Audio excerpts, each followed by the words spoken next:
Welcome to the Brisbane Lions Big Footy Podcast. I'm Keegs and I'm going to be joined by Ollie and we're going to talk about the loss to the Saints, Daniel Rich bouncing back to form, Hugh McCluggage and Jarrod and their debut games, and we'll also look ahead to the Tigers this weekend. Let's do it.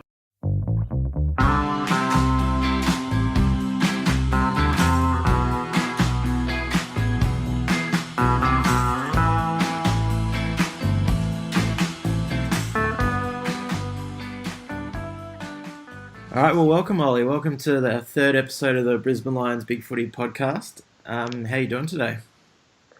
Yeah, good Kegs. Would be better after a win, but yeah, we'll have wins to come throughout the season. But yeah, it was a good weekend, and looking forward to recapping it all. As you said, we went down to the Saints 107-76, probably saved a bit of face by some inaccurate Saints kicking. But as a whole, what did you make of our performance? It was a bit all over the place, really. We started off really poorly, and there were signs that we might go back to some of the stuff we saw last season. But to our credit, again, like the Essendon game, we were able to fight back and really put in a better performance and fight out the game. Yeah, the Saints kicked inaccurately, and they could have put us early and then late as well. So the scoreline might have flattered us, but there were some really encouraging signs there. That second quarter, probably the second half of the second quarter and the third quarter, really positive. Yeah, sure. And I thought we were a massive chance to pinch the win, but yeah, just like the Essendon game, we just fell apart in the last quarter, and I think that's a bit of a concern. All three games so far, our last quarters have been really poor. I don't know if it's just a sign of being a young side and just running out of legs late, but yeah, it's something we've definitely got to fix on because yeah, you can't fade out that badly in games in the last quarter and expect to win. It's definitely a worry.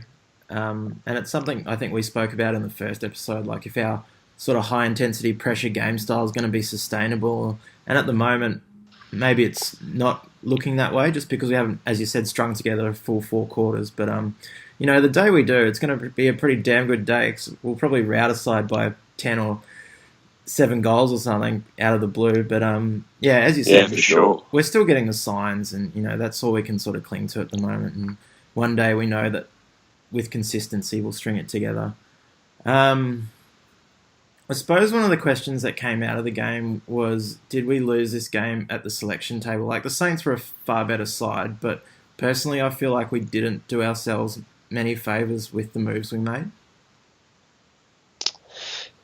Yeah, I don't know if I agree with that. I don't know if we did lose it at the selection table. I think the changes we did make, bringing Berry and McCluggage in for their first games was really positive. And yeah, the young, and they didn't start or anything, but there was encouraging signs there for the future, and they're going to be great players. But yeah, Saints still had a couple of really gun midfielders out. They had Armitage missing, Stephen missing as well. So the midfield was really an area where we could have capitalised. We had Beams, Rocky, Steph Martin all playing pretty well. So we would have liked to have a bit more of an advantage in the midfield, considering St Kilda, I think they didn't have anyone in there older than 24, so really young midfield and lacking a bit of experience. But yeah, I don't know if we did lose at the selection table, but yeah, we would like to see probably a bit more dominance in the midfield, I think. Yeah, for sure. And I mean, one of the points that led me to say that was probably we lacked someone like Michael Close up forward, that real target and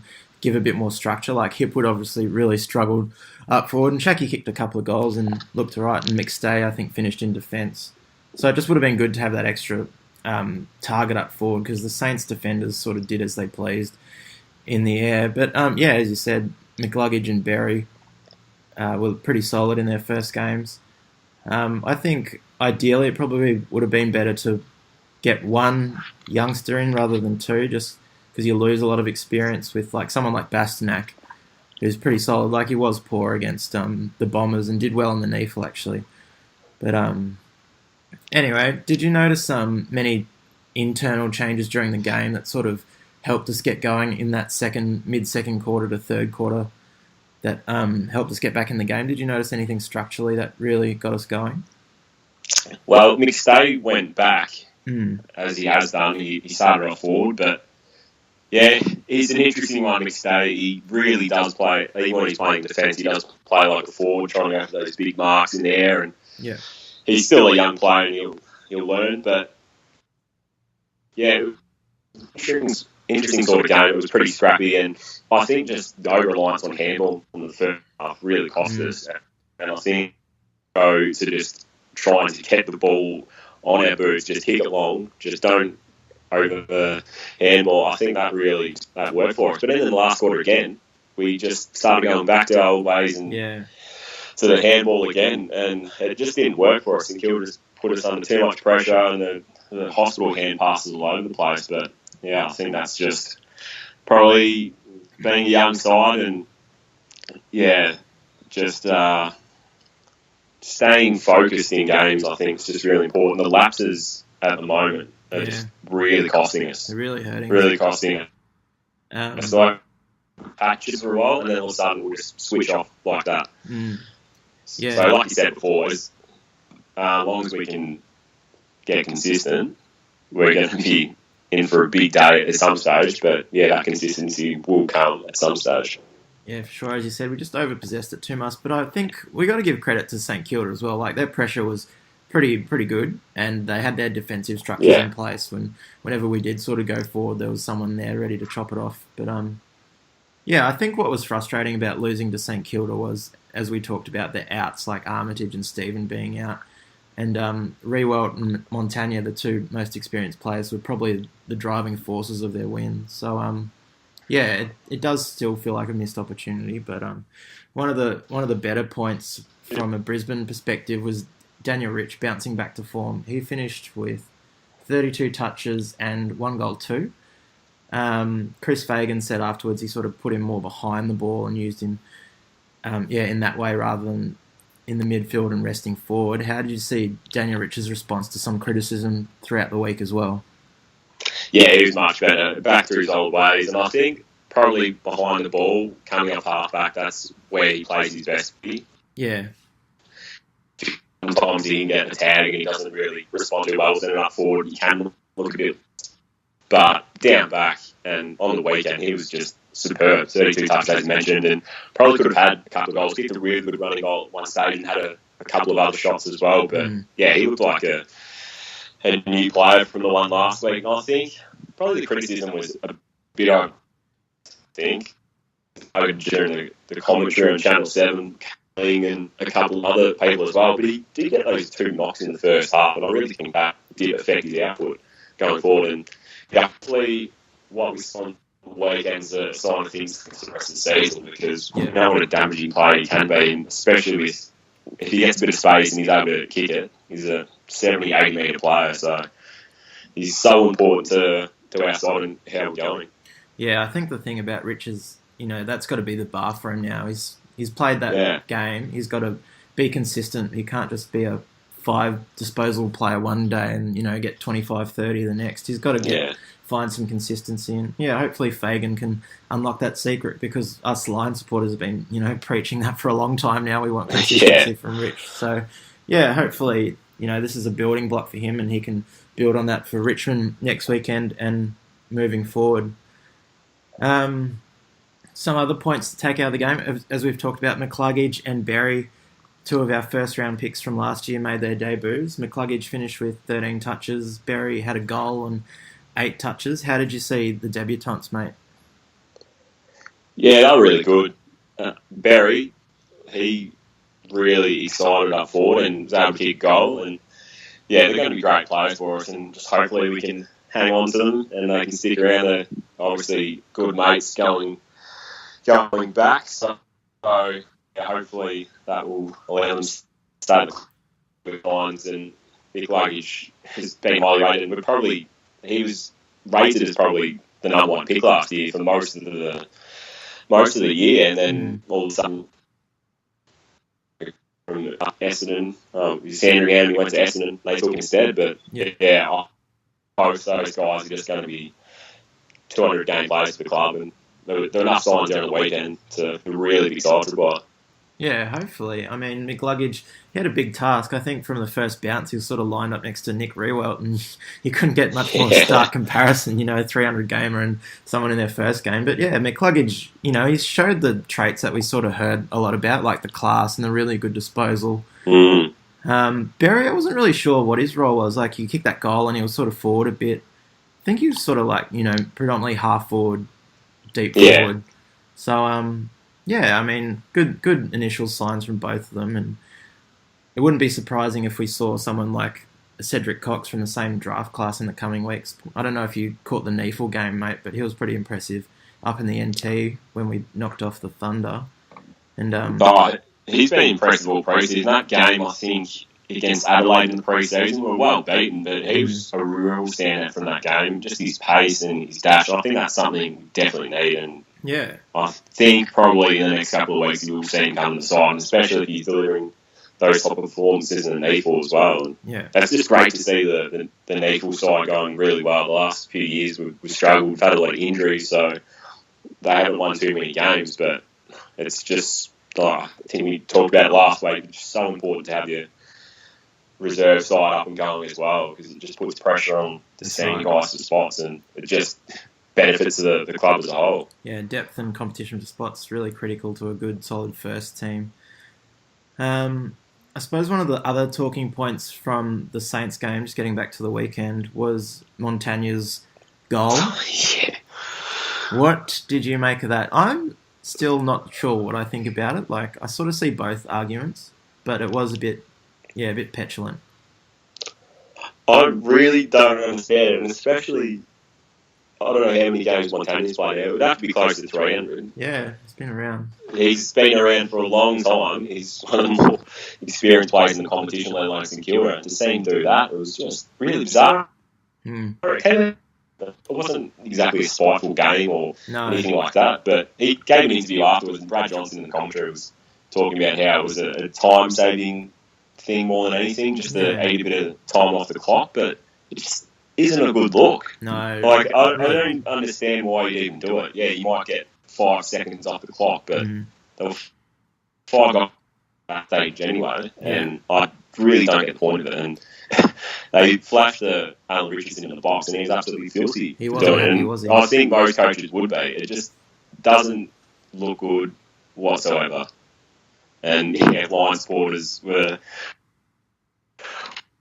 furious, I think. Yeah, for sure. And I think one of the other points about the whole interaction was that he sort of gave Rockcliffe a bit of a head pat when he ran back to the centre square after he kicked the goal. So I don't know if it was like a bit of a condescending, good try, champ, or if I'm reading too much. Yeah, that's how it came across. Yeah, sure. It was really bizarre. Like, I've never seen anything like that, and it's pretty poor form. As you said, it just wasn't a good look. Whether he was a time-saving thing, it wasn't good to see. So hopefully Montagna cops a bit of slack through the week. And considering that was their first one in the season. Yeah, exactly. Going great either. That fight was. It is arrogance, and it doesn't matter which way you try and spin. It is still arrogance. So it was a really weird one. I don't think Montagna will be doing it again anytime soon. Would you, if you were Chris Fagan, the coach, sort of use that as motivation in a future pep talk and say, this is how some blokes treat us, and this is how they look at us, with a bit of arrogance and treat us like second-class citizens? Would you use that as a motivating thing, or is it just sort of a set and forget, just move on? I think you would definitely mention it after the game. I don't think you'd make a big deal out of it, but you'd be saying, would they do that to a Geelong or one of the teams up at the top of the ladder? I was going to say Hawthorn, but they're right on the bottom of the ladder, which a lot of people are pretty happy to see. But a Sydney or one of the teams that are really respected around the league and have been up there for a long time. And I don't think Montagna would have done that to the Geelong or a team up the top of the ladder. So I think you would mention it after the game, and maybe next time we play St Kilda to say, hang on a sec, this is what these guys thought of us last time, and think about that today out there. But it would definitely be mentioned. Moving forward now to this weekend, we've got Richmond at the Gabba on Sunday, I believe, actually.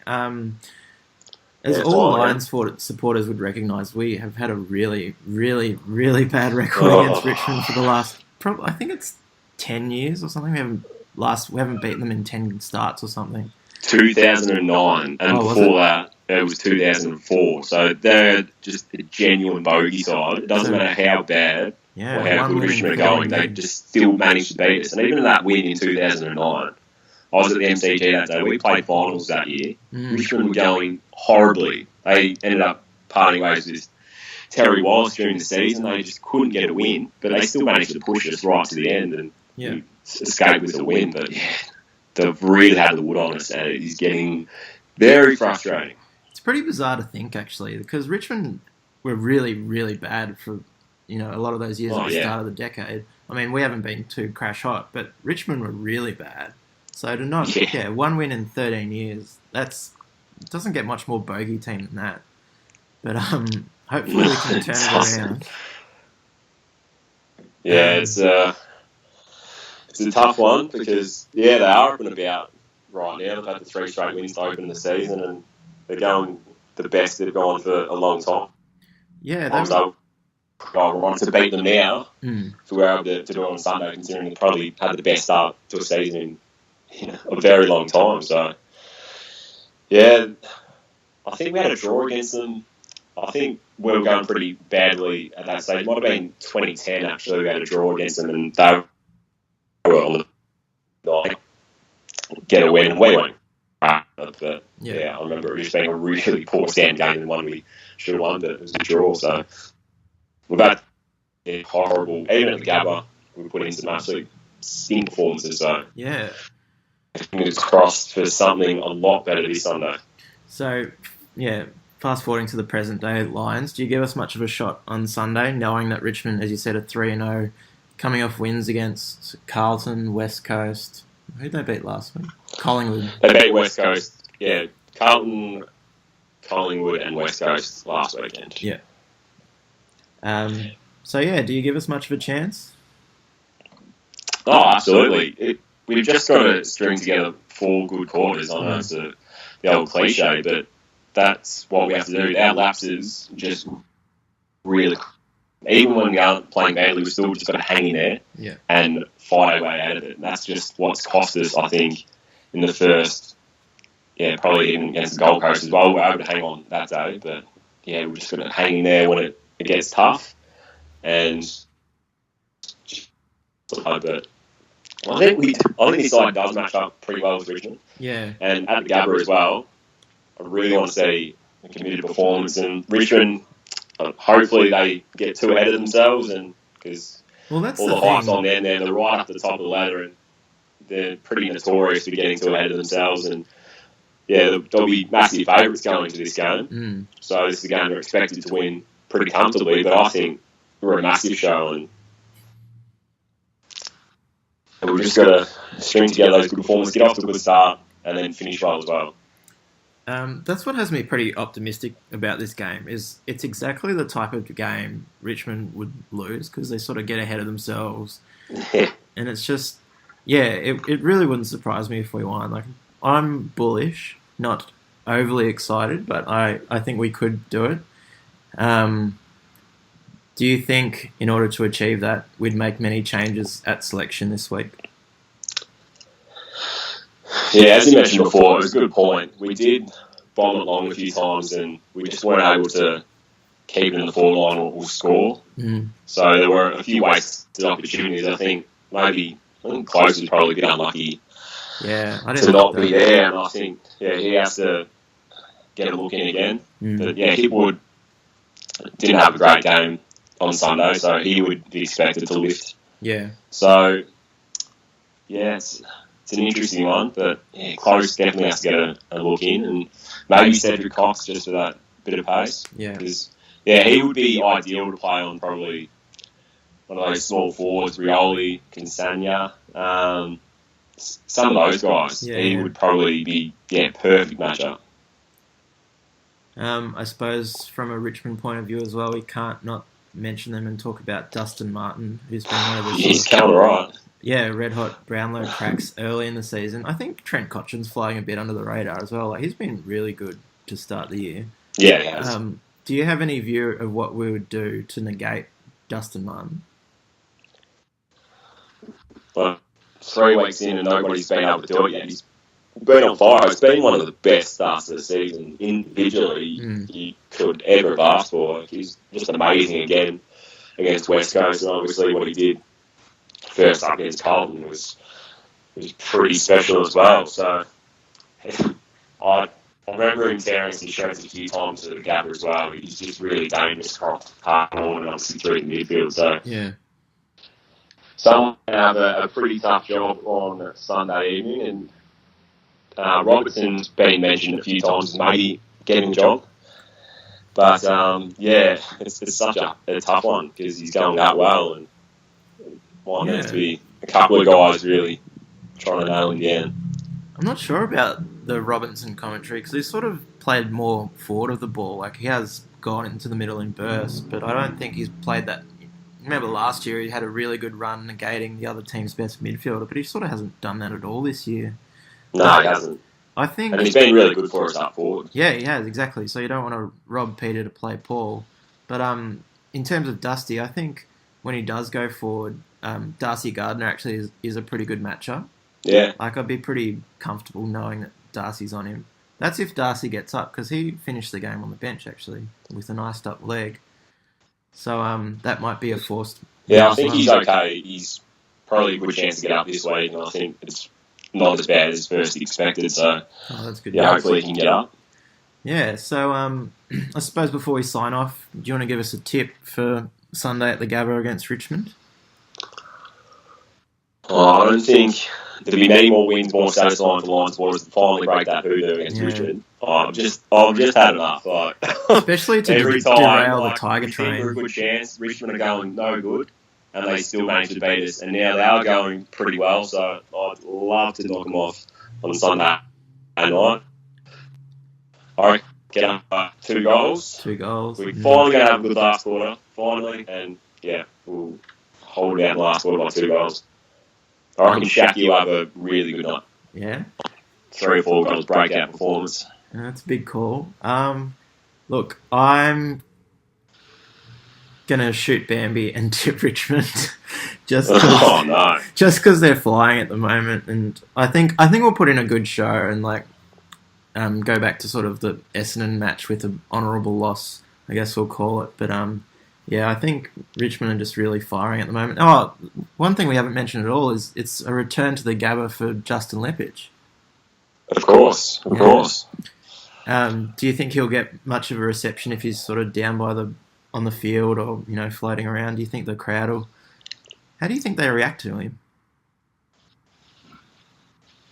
I think they'll react really well. Obviously, it didn't work out for him as a coach. Yeah, but he's been such a great servant of the club, premiership player, absolute legend. That's and right. he'll go down in history as one of our best players. Yeah, and I'm sure when there's a team of the century or whatever, he'll be slotted in there at centre half back. So he's just a great person as well. It just didn't work out as coach, and it's gone. I think if he's down there, he'll get a really warm reception, and a lot of, even though performances weren't coming our way and change needs to happen, and there were still a lot of people that were pretty upset that he got the sack. So you better.